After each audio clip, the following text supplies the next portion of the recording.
우리에게 주실 하나님의 말씀입니다. 마태복음 5장 7절입니다. 마태복음 5장 7절 우리 함께 한 목소리로 공독합니다. 마태복음 5장 7절 말씀입니다. 시작. 긍휼히 여기는 자는 복이 있나니 그들이 긍휼히 여김을 받을 것이며. 아멘. 할렐루야. 아멘. 하나님은 살아계십니다. 아멘. 오늘도 저와 여러분과 함께 하시는 분이심을 여러분 믿으시기 바랍니다. 우리 앞뒤로 인사합니다. 하나님이 당신을 참 사랑하십니다. 우리 이렇게 축복하며 인사하는 거예요. 하나님이 당신을 통해 놀라운 일을 이루실 겁니다. 시작. 하나님이 당신을 통해 놀라운 일을 이루실 겁니다. 아멘. 창세기 18장 16절 33절에 보시면요, 이런 말씀이 나와 있습니다. 하나님께서 소돔과 고모라를 심판하시기 전에 아브라함에게 먼저 나타나셨어요. 그러니까 우리가 창세기 18장에 보면 이제 이미 아브람에서 이름이 아브라함으로 바뀌어 있는 것을 볼 수 있지요. 이제 아브라함으로 이름이 바뀌었습니다. 그러니까 그만큼 하나님과 아브라함이 인격적인 관계 안에 들어간 거죠.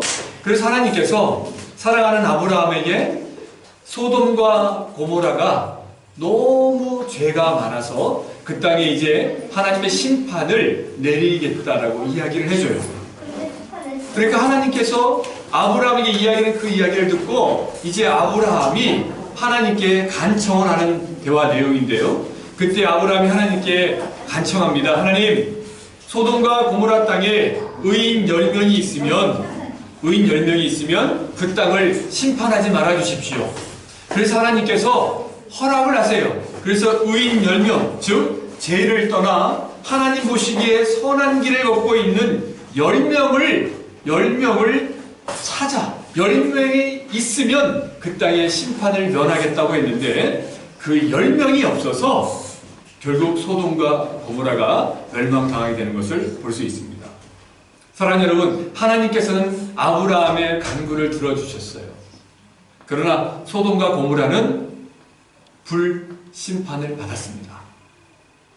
우리가 이 창세기 18장의 내용을 통해서 알 수 있는 사실은 뭐냐면요, 아브라함과 하나님과의 대화이지만 이 땅에서도 죄를 떠나서 하나님 말씀을 붙잡고 하나님 말씀대로 살려고 몸부림치는 의인이 있다면, 그 의인 한 명 한 명들이 있다면 하나님께서는 여전히 이 땅에 기회를 주시고 소망을 허락하신다는 사실, 그 의인 한 명이 오늘 저와 여러분이라면 저와 여러분이 의에 줄이고 목마른 삶을 살기 위해서 몸부림치고 하나님 말씀대로 살기 위해서 우리의 인생을 드리고 있다고 한다면 하나님께서 저와 여러분 때문에 우리가 살아가고 있는 프랑스와 조국 대한민국과 또 그렇게 살아가고 있는 그리스도인들이 있는 곳곳마다 하나님이 은혜를 주시고 자비를 베풀어 주고 있다는 사실을 여러분 기억하시기 바랍니다.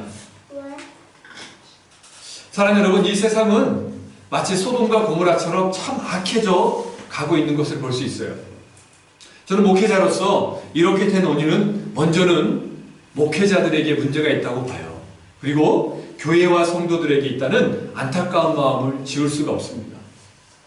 여러분, 그런데 아이러니하게도 현재 우리가 살아가고 있는 이 땅은 그 어느 때보다도 하나님의 말씀이 넘쳐나고 있어요. 그죠? 우리가 이 코로나19로 인해서 현장 예배를 드리지 못하자마자 어떤 일이 벌어졌냐면 이제 대형교회라든지 한국에서 유명한 교회 목사님들 혹은 전 세계적으로 유명한 목사님들의 이 설교를 직접 들을 수 있습니다. 예배를 영상으로 드립니다. 실시간 예배를 드립니다. 그래서요, 예배 듣는 특별히 예배 가운데 중심에 있는 하나님의 말씀을 듣는 시간이 많아졌고, 또 우리가 듣고 싶은 목사님, 내가 힘들고 어려운 상황들을 생각하면서 그 설교 제목을 바라보며 그 목사님의 설교들을 우리가 취하지해서 선택해서 들을 수가 있어요. 그러니까 우리가 인터넷을 조금만 살펴봐도요, 이 땅에 수많은 전 세계적으로 유명한 목사님의 설교들을 마음껏 들을 수 있어요, 이제. 그렇잖아요? 그런데 여러분, 그만큼 하나님의 말씀이 넘쳐나고 있는 이때에 왜 이렇게 세상이 점점 더 악해져 가고 있는가? 멀리 갈 것 없이 우리나라의 탑으로 들려오는 전해주는 뉴스를 바라보면 정말 잔인한 일들이 많이 있잖아요. 얼마 전에는 정의 사건을 비롯해서 정말 힘들고 어려운, 우리가 견디기 어려운 사건들이, 정말 반인륜적인 사건들이 많이 일어나고 있고 부정과 부패들이 전 세계 곳곳에 만연하는 것을 볼 수 있습니다. 왜 그럴까요? 왜 이렇게 하나님의 말씀이 넘쳐나는 곳에 그 말씀이 아닌 그 말씀과 반대되는 삶을 살아갈까요? 왜냐하면 우리가 말씀을 듣긴 듣는데 그 말씀을 듣고 그 말씀대로 행하지 않기 때문입니다. 그리고 여러분, 무엇보다도 말씀을 우리가 인터넷을 통해서 듣지만 그것은 예배가 아닙니다. 그냥 말씀을 듣는 거죠. 강의를 듣듯이 말씀을 듣는 거죠. 예배는 현장에 와서 하나님께 온 마음과 뜻과 정성을 다해 하나님을 높이고 찬양하는 건데, 우리가 설교 하나 들었다고 그걸 예배했다라고 생각하는 오류에 빠져 있어요. 그러니까 여러분, 듣고 싶은 말씀만 듣는 거죠. 때때로 여러분, 하나님께서는 교회의 공동체를 통해서 내가 힘들고 어려운 상황을 바라보고 내가 듣기 싫은 소리도 하나님의 메시지를 통해 줄 수가 있는데, 그 말씀은 다 제하여 버리고 오직 듣기 좋은 소리만 듣다 보니까 말씀은 넘쳐나는데 삶이 변하지 않는 아이러니한 현상이 넘쳐나고 있어요. 구약 시대에도 마찬가지였고요, 어느 시대든 마찬가지입니다. 사랑하는 여러분, 저와 여러분은 어떻습니까? 제가 이렇게 이야기하는 게 너무 지나친 비약일까요? 제가 너무나 비관적일까요? 여러분은 생각은 어떻습니까? 저는 이 시대를 바라보면서 제 자신을 다시 한번 돌아봅니다. 다른 사람 탓하기 전에 먼저 제 자신과 저와 여러분, 그리고 우리 선한열매 공동체가 주님께서 주신 말씀을 듣고 그 말씀을 붙잡고 온전히 살아내기 위해 몸부림치는 의에 줄이고 목마른 자의 삶을 살아간다면 저와 여러분 한 사람 때문에 이 세상이 다시 아름답게 회복될 것이라는 것을 믿습니다. 물론 쉽지 않겠죠. 하지만 하나님께서는 그 한 사람들을 찾으실 거예요. 지금도 찾고 계십니다. 그리고 그들을 통해 하나님의 거룩하고 위대한 일들을 행하실 겁니다. 우리 선한열매 공동체 지체들이 그동안 자라하고 이제 시간이 우리 교회가 13년 됐습니다. 정말로 이름 없이 밑도 없이 늘 떠나는 청년들을 붙잡고 말씀을 전하고, 또 감사하게도 목회자에게는 힘든 일이지만 그래도 하나님께 감사드리는 것은 우리 선한열매 공동체의 대부분이 불신자, 초신자들이 많이 왔어요. 그래서 그들이 이곳에서 예수를 믿고 학습받고 세례받고 이제 말씀을 공부하다가 한국으로 돌아가는 일들이 매년 100여 명씩 있었습니다. 한국 학생들, 외국 학생들, 여러 학생들이 이곳을 다녀갔어요. 그리고 이곳에서 파리로 간 학생들, 그 학생들을 위해서 파리 선한열매 교회가 8년 전부터 시작됐고 지금까지 우리가 동시에 예배를 드리고 있습니다. 참 겉으로 보기엔 연약해 보여요. 근데 저는 확실합니다. 어떤 인간적인 계산이 아니라 정말 하나님께 예배하고 하나님 말씀을 붙잡고 살기 위해서 최선을 다하는 우리 청년들과 지체들이, 가정을 이룬 사람들도 있고 또 이제 이 그로노블 땅에는 이 가정들도 오고 있고, 그런 모습들을 바라보면서 하나님께서 이 공동체를 잊지 않고 이 땅에서 이 공동체 중에 한 사람 한 사람들을 사용하시겠다. 그리고 그들을 통해 나라와 민족과 열방이 회복되고, 이 프랑스의 이 부럽건 아프리카와 이 프랑스 땅에 천주교의 핍박을 받고 끝까지 오직 하나님의 말씀을 붙잡고 살았던 이 이구노의 후손들을 돕고, 또 이 프랑스의 영적인 부흥을 위해서 우리 선한열매 공동체를 저는 사용하실 줄 믿습니다. 하나님 여러분들을 사용하실 거예요. 그리고 여러분 기억하세요. 꼭 기억하시기 바랍니다.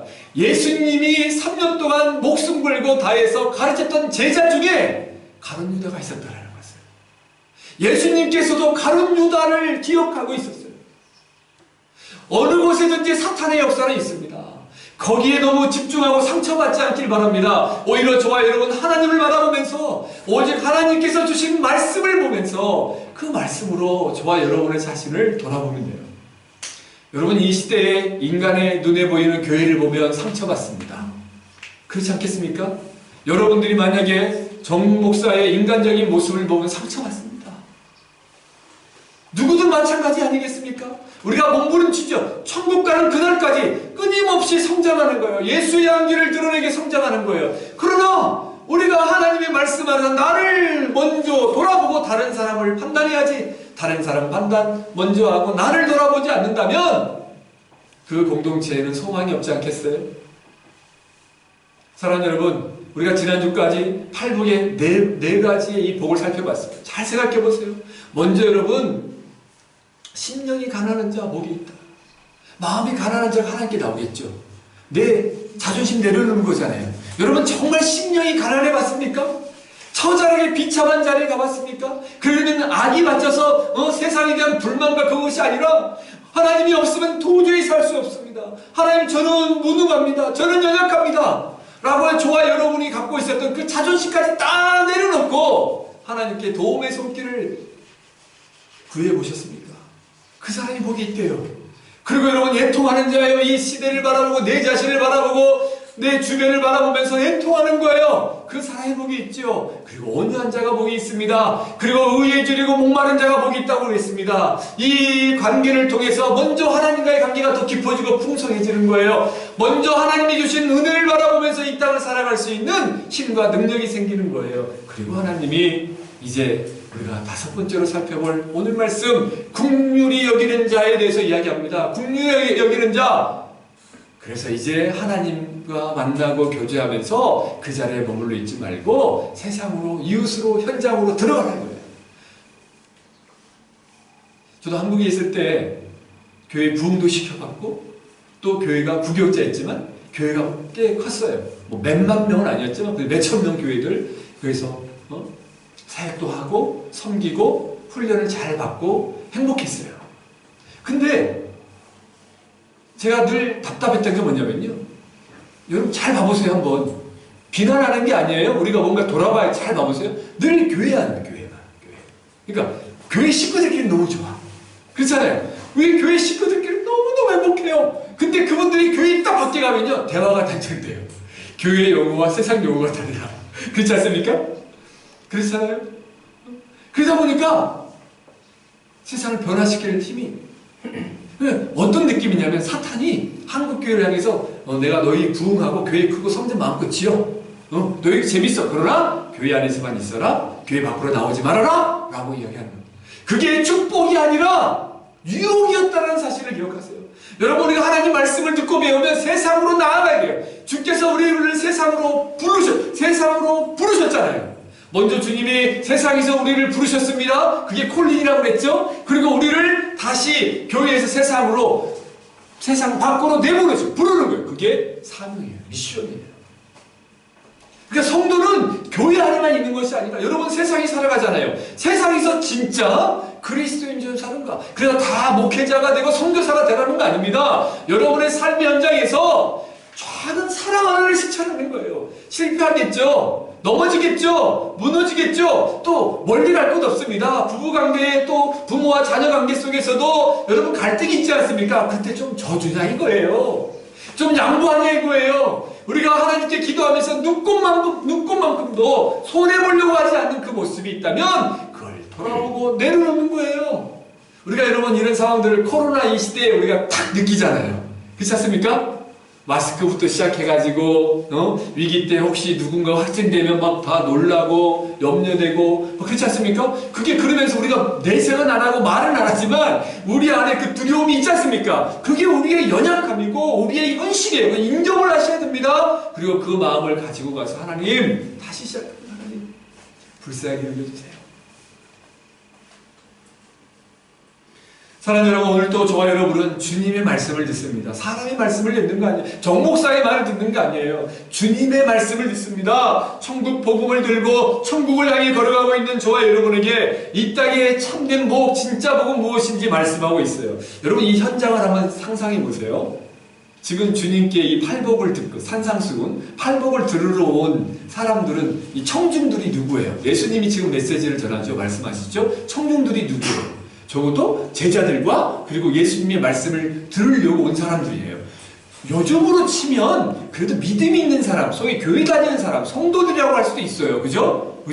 근데 그들에게 예수님이 그들 눈빛을 싹 보니까 예수님은 하나님이시잖아요. 그러니까 그들 마음을 다 알잖아요. 근데 뭔가를 다 바라고 왔어요. 나의 질병을 치유해달라고, 나의 문제를 해결하게달라고, 나의 연약함을 해결해달라고, 나의 가정의 문제, 나의 상처를 치유해달라고, 부자 되게 해주세요부터 시작해서 모든 문제가 잘 되게 해달라고 다 자기들의 소망을 가지고 다 나와 있잖아요. 그리고 예수님을 뚫어지게 쳐다봐요. 이 놀라운 일이 일어나니까 그때 예수님이 그들의 이 무리들과 제자들의 마음을 깨뜨리고 제일 먼저 하신 말씀이 복에 대해서 이야기하고 있어요.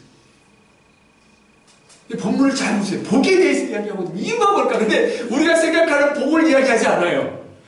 성공의 비결, 돈 많이 버는 거, 요즘 비트코인 어떻게 해야 되나, 주식을 어떻게 해야 되나, 어떻게 해야 되는가, 앞으로 창업은 어떻게 해야 되고, 우리 진로는 어떻게 해야 되고, 어떤 학과를 선택해야 되고, 어떻게 해야 될까? 그것만 막 가르치는 비결이 아니라 인간의 삶의 근본적인 문제, 인간의 본질에 대해서 예수님이 이야기하고 있어요.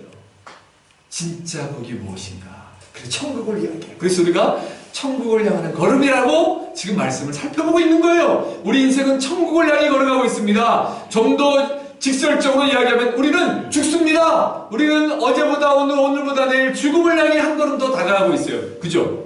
부인할 수 없죠? 근데 우리는 죽음을 생각하지 않습니다. 이런 가운데 진짜 복을 이야기하고 있었던 거예요. 주님이. 진짜 복이. 그리고 오늘 우리에게 이야기합니다.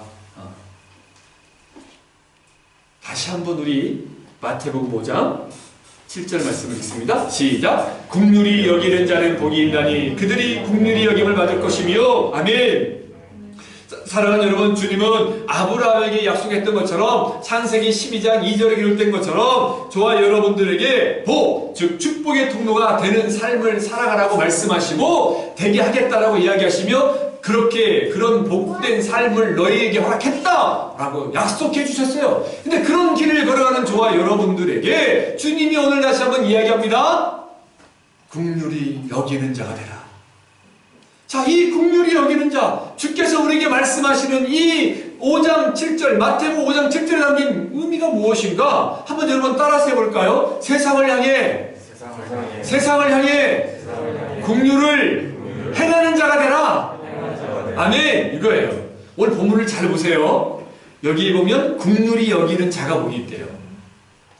긍휼히 여기는 자라고 기록된 말씀에 사용된 이 긍휼에 집중해 보세요. 긍휼이란 말씀은 어떤 뜻입니까? 먼저 우리나라 말 국어 사전적인 뜻은 뭐냐면요. 잘 들어보세요. 불쌍히 여겨 보살핀다예요. 불쌍히 여겨 보살핀다. 참 우리말 의미가 성경적인 것 같아요. 불쌍히 여겨 보살핀다. 그런데 여기 이 긍휼, 오늘 이 성경이 기록된 긍휼, 언어 성경, 헬라어 성경, 고전 헬라어겠죠? 지금 그리스 말이 현대의 그리스어면 고전 헬라어, 이 언어의 이 긍휼이란 이 단어의 의미는 뭐냐면요. 불쌍한 생각과 불쌍히 여기는 생각과 고통을 당한 불쌍한 이의 아픔을 제거하려는 행동이에요. 자, 다시 한번 천천히 이야기할게요. 불쌍한 생각과 고통을 당한 불쌍한 이의 아픔을 제거하려는 행동. 여러분, 이 국어사전적 의미와 이 헬라어 성경이 기록된 이 언어의 의미, 무엇이 중요할 것 같아요? 그 의미를 찾으셨습니까? 한번? 우리 의미는 불쌍히 여겨 보살핀다. 언어에는 불쌍한 생각과 고통을 당한 불쌍한 이 아픔을 제거하려는 행동. 어떤 의미가 있어요? 뭐가 중요해요? 긍휼은요, 불쌍히 여기고 생각하는 것으로 끝나는 것이 아니라는 거예요. 먼저 누군가를 바라보고 불쌍히 여기고 긍휼하고 안 됐다 이런 표현을 하고 정말 마음이 아픈 걸로 끝나지 말라는 거예요. 거기까지는 누구나 할 수 있다는 거예요. 예수 믿는 사람, 믿지 않는 사람도 할 수 있어요. 그런데 거기에서 한 걸음 더 나아가 하나님의 사람은 긍휼히 여기는 자란 뭐냐면 그 사람들을 내가 할 수 있는 자리에서 내가 할 수 있는 곳으로 내가 할 수 있는 능력으로 그들을 도우라는 거예요. 그들을 돕는 거예요. 심지어 어떤 사람은 기도할 수 있는 거죠. 뉴스를 보거나 그 사람을 바라보면서 안 됐어 쯔쯔쯔 불쌍해 그게 아니라 그들을 놓고 하나님께 기도하는 거예요. 하나님 저 영혼들을 살려주세요. 우리 지체 중에 연약한 지체가 있습니다. 어쩔 때 그 사람들을 막 말하고 판단하는 것보다 그 영혼들을 놓고 우리가 기도해 주는 거예요. 그리고 작은 섬김을 나눈 거예요. 내가 할 수 있는 범위 내에서 어떤 지체가 마스크가 없어 보이는 거예요. 그럼 그들을 마스크를 주고 누가 청년들 중에 돈이 없어서 점심 식사를 못할 것 같으면 조용히 다가가서 그들에게 쌀 하나 사주고 아니면 티켓, 레스토랑 티켓 하나 좀 주는 것. 그 다음에 그들이 정말 누군가가 와서 체력적 문제, 이 소녀 문제 막 힘들고 이야기할 때 이렇게 하면 됩니다가 아니라 제가 내일 시간이 좀 되는데 제가 내일 도와줘도 될까요? 얼마나 예쁩니까 말이. 내가 도와줄 게가 아니라 얼마나 정중합니까? 내가 도와줘도 될까요? 이런 말 한마디, 이게 국률이라는 거예요. 우리가 할 수 있는 국률이라는 겁니다, 여러분. 그러니까 불쌍히 여기는 생각으로 끝나는 것으로 많은 것이 아니라 행동하다. 그러니까 여기 국률이 여기는 자에 담긴 의미는요, 능동적인 모습이 담겨 있는 거예요. 그래서 사랑은 동사다라고 얘기하잖아요. 사랑은 동사다. 사랑은 동사다 이야기하는 거예요. 서울에 2007년이에요. 벌써 14년 됐네요. 이 14년 전만 해도 우리나라 인권이 지금처럼 이렇게 소수라든 약자를 배려하는 모습이 적었잖아요. 그때 이제 막 이렇게 붐을 일으키고 있었는데 2007년에 한 7,000명 정도, 정원이 7,000명 정도 되는 대학교에, 서울에 있는 대학교에 시각장애인이 2명이 입학했어요. 시각장애인 2명이. 네? 여러분 7,000명 중에 2명이에요. 2명이에요. 이건 뭐 누가 누군지도 모를 거 아닙니까? 그런데 그 2명이 시각장애인이라는 사실을 알게 된 학생회와 학교 측에서 그 2명을 위해서 학교에 관련된 달력이라든 플랜 같은 걸 있잖아요. 그걸 점자로 만들었어요.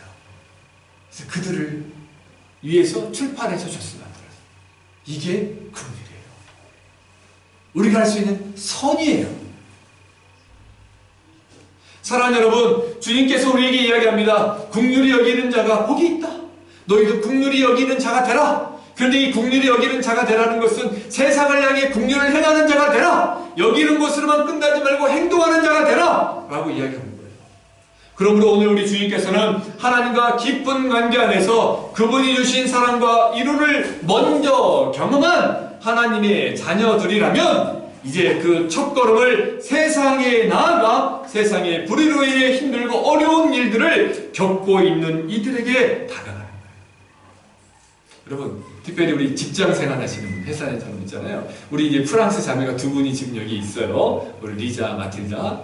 근데 목회자 입장, 제가 한국 사람이니까 100% 일치하지 않을 수도 있습니다. 근데 목회자의 입장으로 이 프랑스의 직장인들, 일반인들, 예수 믿지 않고 지금 예수 믿다가 다 떠나는 세대 아닙니까? 그리고 막 모슬림부터 시작해 다른 종교에 다 빠져가지고 이렇게 있는 이 사람들, 철저히 인본주의, 포스트 모더니즘 시대에 살아가고 있는 이 프랑스 사람들을 바라보면요, 참 안타까운 게 뭔지 아세요? 막 일할 때 짜증 내고 막 예민했고 날카로운 사람들 보잖아요. 그럼 그들 내면을 살펴보면요, 가정에 문제가 있든지 아니면 그 안에 상처가 참 많아요. 당연하죠. 당연합니다. 그러니까 혹시 여러분 지체들 중에 좀 문제가 있어 보이고 힘들어하는 아이들 있고 여러분 뭐 직장 동료가 있다면요, 그 어떤 문제로 화나는 것에서 부딪히지 마시고 그 영혼을 다른 영혼으로 돌려서 사랑해보세요. 용서해보세요. 왜냐하면요, 제가 우리가 예배드리는 예배 장소 빌려드린 프랑스 교회 있잖아요. 샹들리에 교회. 그 교회 장로님이 있어요. 프랑스는요, 프랑스 성도들은요, 우리 니자처럼 내가 세례를 받았다고 한다면 우리 한국 교회 전도사 수준이에요. 내가 세례를 받는다는 건요, 이제 인생을 완전히 싹 바꾸겠다는 거거든요. 근데 거기에 장로님이에요. 그 프랑스 교회 장로님이 대학병원에서 간호사로 일했어요. 간호사로. 근데 꽤 경력이 많이 됐죠. 근데 이 프랑스 교회 성도들은요, 자기가 크리스찬이라는 걸 잘 드러나지 않아요. 왜냐하면 전도가 금지되어 있거든. 대중 공동 장소에서. 여기는. 그러다 보니까 종교의 자유라는 이유로 아이러니하게. 근데 이분이요, 동료들이 다 일하다 보니까 알잖아요. 얼마나 이렇게 우리 한국적인 사고를 보면 일 열심히 안 하는 것 같고 진짜 게으름 피우는 것 같고 그런 프랑스인들 많잖아요. 그런 느낌이 오는 거예요. 근데 우리나라 일 열심히 하니까. 근데 그런 사람들이 막 요령을 피우고 일하기 싫어가지고 늦게 오고 막 그러고 일을 막 옳차낸다고 갑자기 나 바캉스 간다고 할 때 이 장로님이 일을 자기가 다 맡아서 한대요. 그냥 해준대요. 그리고 늘 미소 짓는 거야. 늘 웃어. 그러니까 어떤 일이 벌어진 줄 아세요? 그분이 사람들이 부러운데 아니 왜 당신은 왜 이렇게 행복해 보이고 늘 웃고 있고 늘 우리가 당신을 때때로 이용도 하는 것 같은데 우리가 감당하기 힘든 일들을 당신이 다 맡아서 해주냐? 똑같이 바쁜데 당신은 바캉스도 안 가냐? 그때 이야기한대요. 사실 나는 크레티안입니다. 주시 크레티안. 그러면서 이야기하는 거야. 그러면서 에방젤리지 하는 거야. 복음을 전하는 거야. 그렇게 해서 오는 거예요. 이게 긍휼이죠. 긍휼이 그 영혼이 불쌍하니까 포기하지 않는 거예요. 그리고 그들에게 할 수 있는 내가 돈을 줄 수도 없고 그냥 내가 할 수 있는 시간을 조금 나누는 거예요. 막다하지 않는 거예요. 주님이 이야기를 하는 거예요. 이게 세상을 향해 나가는 성도의 첫 모습이에요. 그럼 여기에 끝나지 않고 이제 우리가 그렇게 긍휼히 행하는 모습에서 어떤 마음을 가져가야 되는지 주님이 한 가지 더 이야기하는데 한번 따라서 해볼까요? 가슴에 자비를 품고 십자가 사랑을 전하는 자가 되라. 그러니까 우리가 긍휼을 향하면 이렇게 생각해요. 사랑을 나누고 뭐 희생하고 헌신 이야기하지. 그런데 우리 그리스도인들은 이 긍휼에 담긴 의미를 제대로 알고 이제 실천을 해 나가야 되는데 오늘 이 긍휼이라는 단어를 오늘은 조금 단어를 좀 설명할게요. 이 긍휼이라는 단어는 원래 자비를 뜻하는 이 고전 헬라어, 고전 그리스어, 이 헬라어에 엘레오스라는 단어에서 파생된 거예요. 그러니까 우리 이 성경이 어떻게 번역됐습니까? 언어 성경을 처음에는 다 라틴어로 번역했었잖아요. 그래서 종교개혁 이후에 인쇄술이 발달된 이후에 이제 독일어, 프랑스어, 영어로 번역됐잖아요. 그러니까 히브리어, 헬라어를 라틴어로 번역하고 그 라틴어에서 독일어, 프랑스어, 영어, 우리 특별히 우리나라 성경은 먼저 중국말로 번역된 걸 또 한국어로 번역해봐요. 그러니까 복잡해요. 근데 그때 우리 이제 성경 번역 성교에 있잖아요. 우리 예전에 선교사님 왔다가 이렇게 포도나무 선교사 있었잖아요. 그러죠?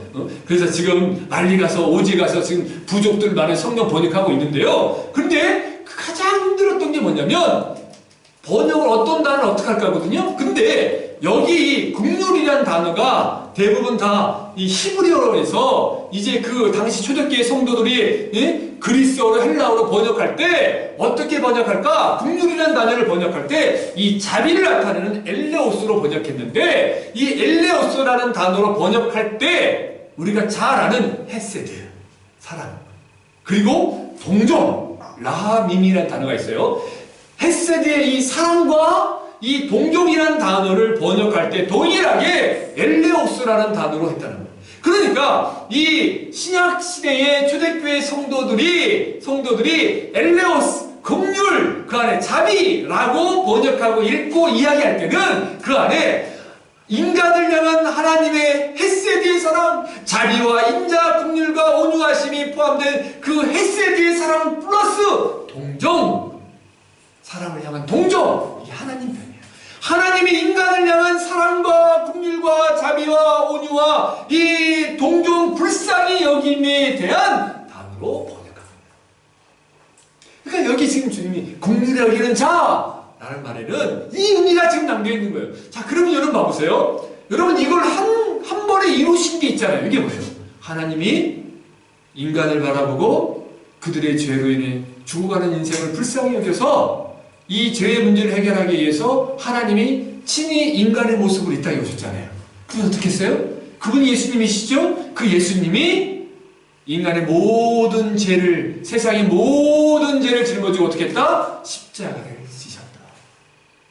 결국 여기 긍휼이라는 단어는 결국 십자가 사랑으로 귀결되는 거예요. 그러므로 여러분 어떤 것입니까? 저와 여러분의 삶 속에서 힘들고 어렵죠. 현실적으로 불가능합니다. 나 살기도 바쁘고 나 먹고 살기도 바쁘고 우리 처자식 먹여 살기도 바쁘고 내 진로 내 인생 걱정이 바쁜데 누군가를 돌아보는 거 힘들잖아요. 아니 목사님 누군가를 돌아보려면 제가 좀 여유가 있어야 되잖아요. 저도 힘들어 죽겠는데 누구를 돌아봅니까? 나부터 살아야 하잖아요. 맞습니다.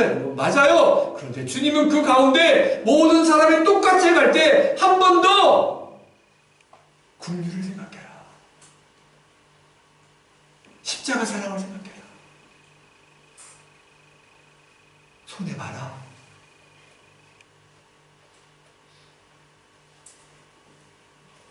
주님의 사랑 때문에, 주님의 이름 때문에 어려움을 당해봐라. 또 이렇게 묻고 있는 것 같기도 해요. 어려움을 당해봤니?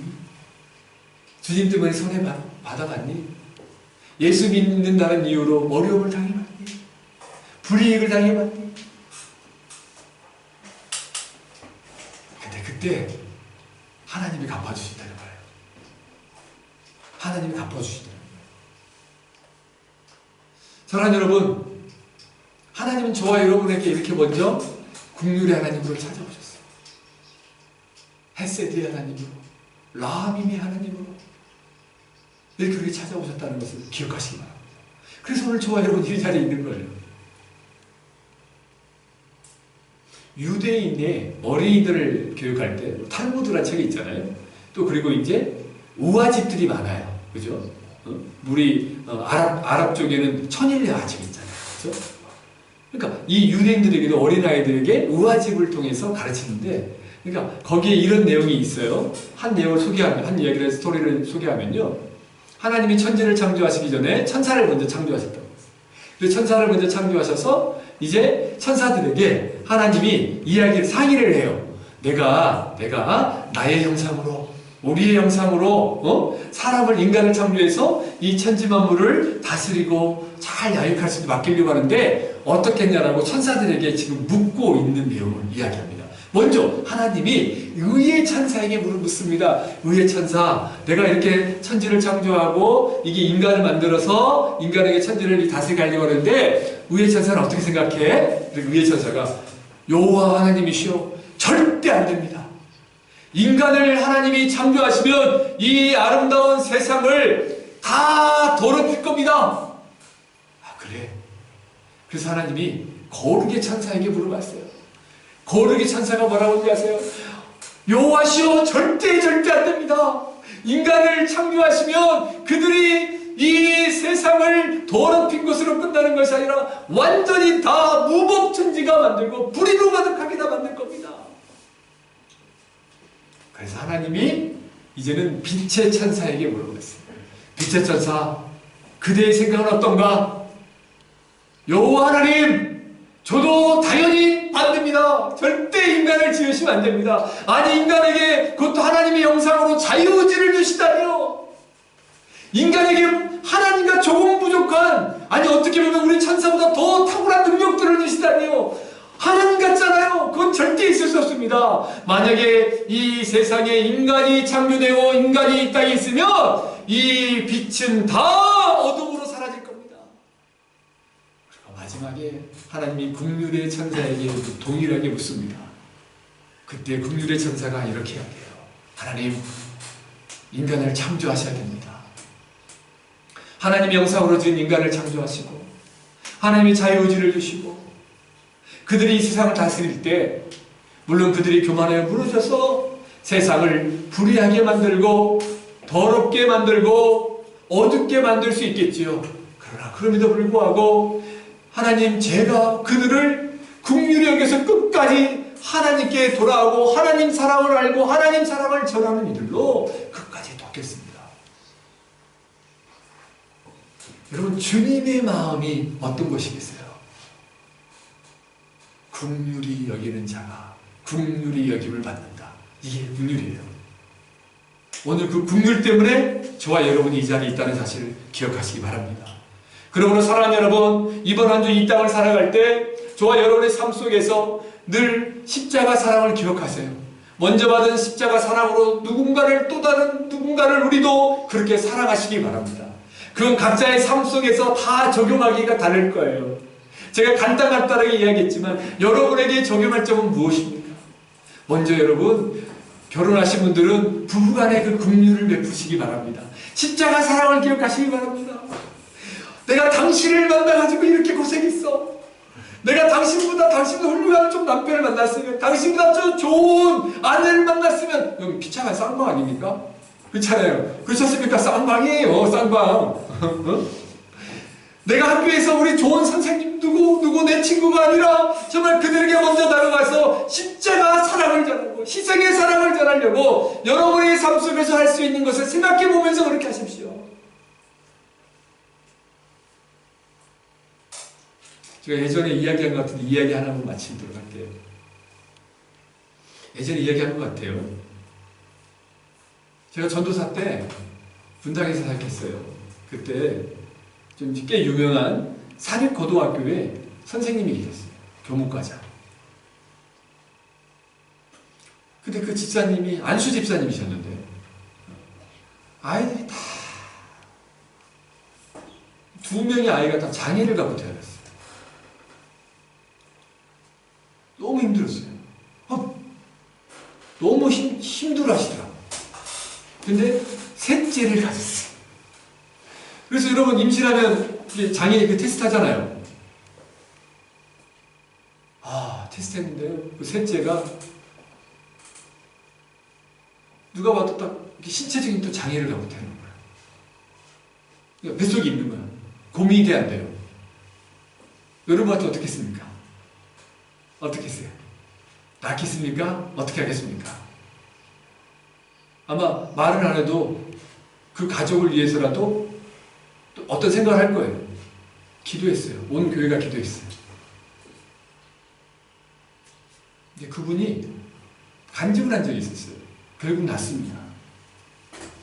하나님께서 이 아이들을 창세전에 계획하셔서 다른 곳이 아닌 우리의 아이들로, 우리 부부의 아이들로 보내셨을 때는 뜻이 있을 겁니다. 우리 부부가 힘들고 안타깝지만 인간적인 생각이지만 우리 부부가 감당할 수 있고 우리 부부가 이 아이들을 통해 먼저 깨지고 내가 먼저 더 겸손해지고 낮아지고 또 이 아이들을 감당할 수 있는 그 믿음이라든지 환경이 돼서 하나님께서 우리에게 축복으로 보내주셨는데 잠시나마 이상한 생각을 한 걸 회개합니다. 그리고 하나님께 감사드립니다. 너무너무 귀하게 잘 자라는 걸 봐요. 그들이요, 이제는요, 그분들이 어떻게 했어요? 먼저 그러면서 이제 세상에 나아갈 때 그분들 눈에는요, 힘들고 어려운 아이들이 보여요. 배려하는 게 생겨요. 그들을 놓고 기도하게 생겨요. 그리고 그런 환경을 가진 부모들을 다른 누구도 아닌 그분들이 손잡고 기도해주고 있는 다 이루가 되는 거예요. 사랑이에요. 사랑입니다. 긍휼의 사랑. 사랑하는 여러분, 이번 한 주 이 하나님을 만나고 이 하나님을 경험하며 또 세상에 그 발걸음을 내딛는 저와 여러분이 되기를 주님의 이름으로 축원합니다. 우리 누가복음 11장 28절 앞으로 종종 읽을 거예요. 누가복음 11장 28절 말씀 읽고 기도하겠습니다. 자, 함께 있습니다. 시작. 예수께서 이르시되 오히려 하나님의 말씀을 듣고 지키는 자가 복이 있느니라 하시니라. 아멘. 기도하겠습니다.